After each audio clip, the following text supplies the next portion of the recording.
Hey guys, this is Kiro speaking, and today we are going to take a look at... but this is not automation. No, but it's the planning for automation, so shut up! So today we are going to take a look at the planning for the next big sub-project which is coming up. And I'm in a little program called Artisy Draft, which I can recommend, especially if you are making adventures and not automation. Because for automation it's pretty much useless. I'm not using it for automation apart from making little flowcharts, as you can see. But it's a nice program, you should check out it.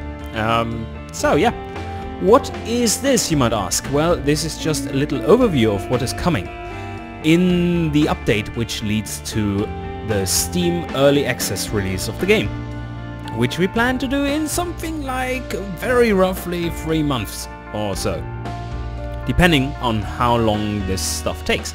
So let's take a look what will happen and what will be implemented.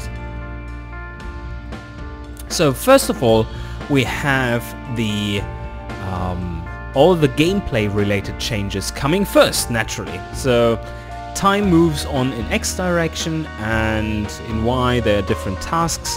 The programming heavy tasks are Caswell's track, the red ones. The testing track is in yellow, golden, ugly color-ish, and then we have the green stuff on Andrew's track, which is mainly art related. So let's take a look. So we're going to add a power distribution slider for all-wheel drive systems, and we are going to put in differentials, some active aerodynamic parts, and revamp the fuel economy calculations a bit because they are exploitable currently. And on the testing track there are car designer tutorial scenarios which we have to add, as well as make sure the rebalanced or the revamped fuel ecosystem is working. Also, cars will have slightly worse efficiency, 15% worse. On the art track you can see that yeah, there are drum brakes coming and vented discs and ceramic discs probably, and those need to be in first because they all can change gameplay. Then we get to more or less flow related things, more obvious engine warnings because people seem to be kind of missing the obvious ones, or at least we think they're obvious, but yeah, they don't think that. So then, in general, this whole block of 8 things is mainly flow optimizations. We are going to put back in the notion of platforms and models, but in a much better way. So yeah, overall it's all kinds of usability related things which are going to be improved. And at the same time the testers will be fighting tutorials or all kinds of engine designer balances, because you remember those engine designer scenarios? Yeah, some of them are balanced to version like B190 or something, which was like 2 years ago. Since then a lot of things have changed and balance is completely off. So for the Steam release we want to have a clean slate, balance everything and have it nice and playable. And on the art side we do have all the boring UI stuff which needs to be added for the big block of 8 things up there. But here you also see new bodies are coming right after that, which is a bit more exciting. We don't know how many bodies we will have to add to the new big update, but we will try to pad out the empty spaces a bit better. And then let's see what we have on top here. Alright, that's a big item which you probably have been waiting for. Tooltips. That will be a huge increase in usability for the whole game, because there are so many pretty complex things you want to keep track of, and Tooltips is just simply the best way to do that. And we have, even though this is more or less a thing we wanted to do in Unity nicely, later when we switch the engine, we have the feeling that we definitely need proper tooltips for getting onto Steam with a degree of usability which is acceptable to average persons. So here we have a huge block of work, and that is rebalancing all the car designer scenarios. We have already started with those, even though the sub-project hasn't even really begun yet. We are doing pre-balancing for them right now. That is 67 scenarios we are having. That's quite a lot. I was pretty surprised by it myself. That's a huge deal. Also, we do have more scenarios than those, but those are things you have never seen yet. They are still hidden away. Yes, and down here, Andrew gets the bad draw. It seems he has to write all the descriptions, and I have to proofread them. Then I assume, and then the translators have to translate everything, which is even more horrible. Yeah. Anyway, we need to write all the descriptions for the parts in the car designer. As you know, they are very lacking. There are no descriptions, and it's looking pretty bad if you want to launch on Steam. So nope, that's not what we're going to do. We're going to do it properly.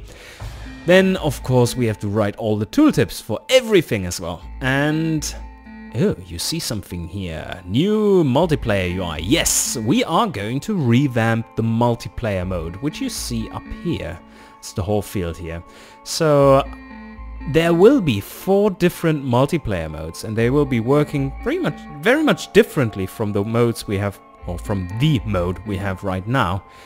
And these are the 4 modes. So first of all, we're going to have the time challenge mode, which is very similar to what you know as the multiplayer right now. You have a clock running, and you have to design the best car or the best engine within that time. The change here is that you will not run this live, so to say, but there are scenarios which stay up 24 hours, and you have 1 try to attempt that within this time you get, like 10 minutes. And you see the leaderboard on the sides with all the players who have participated, and then this means basically it's a kind of offline multiplayer mode. You still need to be connected, of course, but this will make sure that there are huge amounts of players. Oh, huge, well, relatively, depending on how successful the game is, after all. But at least more players than you experience nowadays, where you sit in lobby for 3 hours and no one shows up. So that will definitely be a bonus. And also, it is not bound to having lots of connectivity and all this bullshit everyone tries to put in your eyes right now. But you can play it yourself.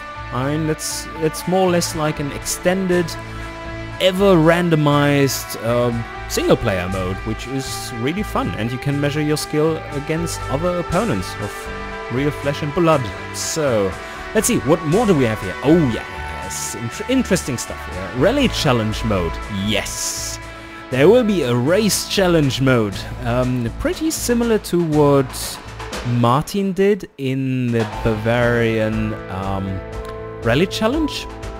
So you have randomly generated tracks, which you only see the stage profile of, and then you have to design a car within specifications and limitations, like in scenarios, like in the car designer scenarios. And then you have to run that car, and the only thing that counts is how fast you can make it on the stages within those limits. That should be very challenging and very interesting. And always changing, of course, because the scenarios or the limitations change and the stages change.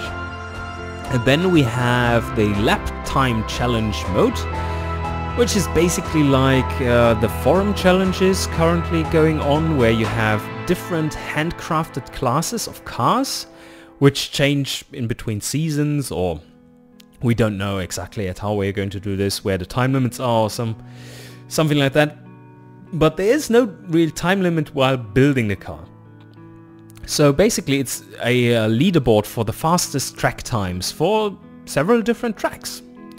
And then comes a little interesting one here, the multiplayer game mode 4, the factory challenge mode. Basically this will be similar to what Martin is working on right now. and that is a forum challenge that where you can build and design your car, submit it, set a price point, although this will be without price point, and then your car is compared to other competitors which try to cater to a focus group. And will be pretty interesting. We don't have any details about this one yet, but will sure be interesting when it's done. And as you might have guessed, those things need to be balanced, so this whole bunch is just a lot of balancing stuff.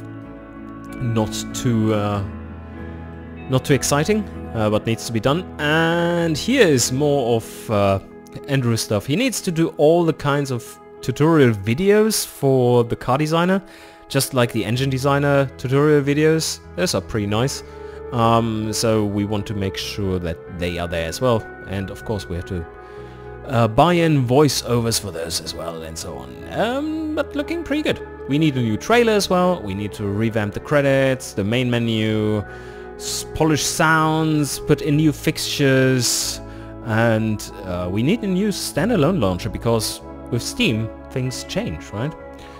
So if we move up here, we see a bit of marketing preparations, and here we basically go to Steamworks integration and achievements and updated game launcher, and lots of notes everywhere saying, well, this is not fully done yet, so shut your mouth, you don't want V16s yet because they're invisible.